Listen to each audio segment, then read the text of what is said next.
what's going to happen in Inglewood, what's going to happen is, I mean, it's going to be like Disneyland. I mean, it's going to be an attraction that people will come just to see what they built. It's just something I'm really looking forward to. But I'm just looking forward and so happy that the Los Angeles Rams are back home.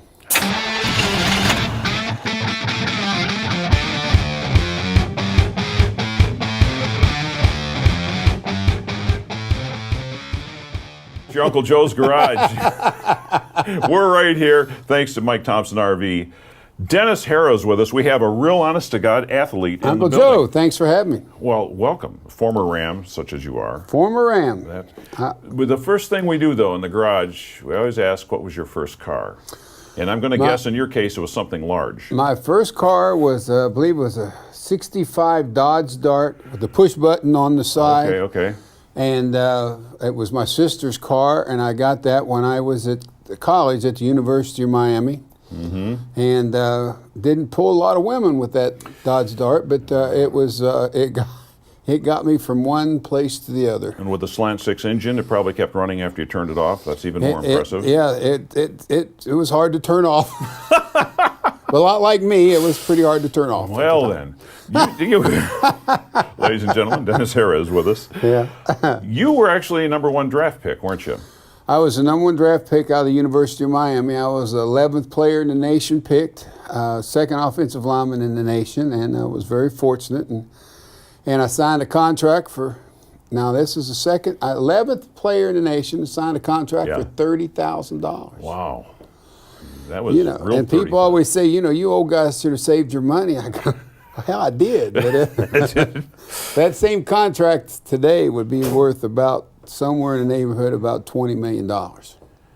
Hello, how you doing? Yes. I could have had more than that Dodge Dart, I'll tell you that. Where did you actually grow up? I grew up in Charleston, West Virginia. Okay, well that's NASCAR country. Definitely NASCAR country there, and it's a great sport. Never been a part of that, but I raced my Dodge Dart a little bit. You didn't have to worry about starting or stopping quickly. No, didn't worry about beating too many people either. I actually had a 65 Valiant, but we'll go into that later when it's in private. Football, you got started in football, I assume, in high school. That's what we did back in the day. Yes, I started out in high school. I was a really small kid, weighed 150 pounds my sophomore year in high school, and I always tell the story. Got in the weight room, and basically the rest was history, and I signed a letter of intent to go to Marshall University in Huntington, West Virginia, and 2 weeks later everybody was killed in a plane crash. Oh, dear God. That was the story of We Are Marshall. Oh. And so a friend of mine, a coach, knew somebody at the University of Miami. And after that tragedy, I went to the University of Miami, and my career took off. And from 150 pounds the sophomore year, I graduated at 257 pounds, and I could bench press 500 pounds, and I was steroid free. So at the time. Did you have a hero that inspired you, a football player that was kind of like a role? Just wanted to get out of Charleston. Yeah, I think that. What was it like when you joined the Rams? What was it like in those days? 1975. We're at the Coliseum where the Rams are back to the Coliseum right now. Yes. I couldn't be any happier that the Rams are back. I'm so thankful that they are back. In my first rookie year, I was pretty well lost, just trying to figure out a place to stay. I found a place in Huntington Beach.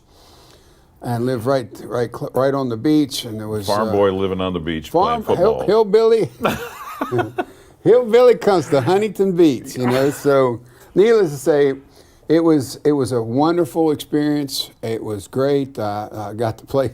I got to play on special teams. I was on the kickoff. Now, you put an offensive lineman on kickoff. I didn't know that was possible, but yeah. I absolutely. You couldn't get beaten any worse than I got beaten as a running down. It was awful, but everybody in front of me got hurt. So I was on kickoff, and that was a traumatic experience that I never want to ever go through again. Yeah. But again, then I started my second year, and then I started for 12 years after that. So that's a pretty good run.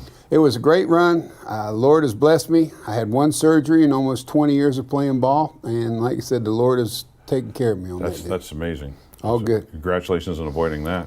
Hey, absolutely. It's a miracle to play that long and to only have one surgery. Yeah. Rams are back in town. I know you're excited.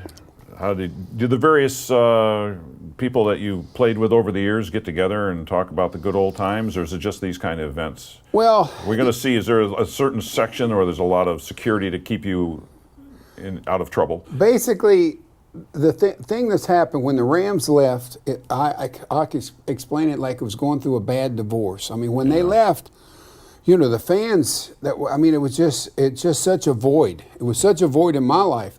I got two boys. My oldest son, Tanner, is an orthopedic surgeon in Riverside, and my youngest son works for Stephen Gould Corporation, which is an executive.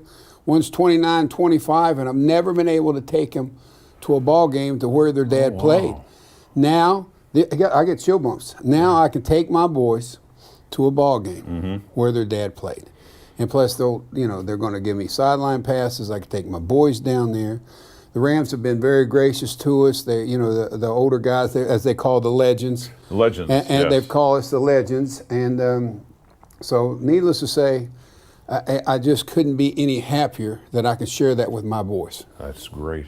Of course, the Coliseum's a lot nicer now than it was. Or don't you remember? I mean, the Coliseum. But what's going to happen in Inglewood? What's going to happen is, that's going to be like Disneyland. I mean, it's going to be an attraction that people will come just to see what they built. It's just something I'm really looking forward to. But I'm just looking forward and so happy that the Los Angeles Rams are back home.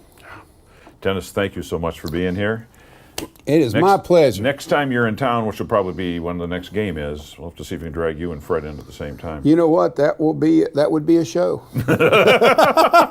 Thank you so much, brother. Great. Glad to be here. Thank you very much. I know that yes, you haven't been in the Uncle Joe's Garage yet, but I got some good news. We have created a mobile version of the Uncle Joe's Garage, thanks to our friends at Mike Thompson RV Superstores. Like they say, don't miss a moment, and don't miss the mobile Uncle Joe's Garage coming to location near you.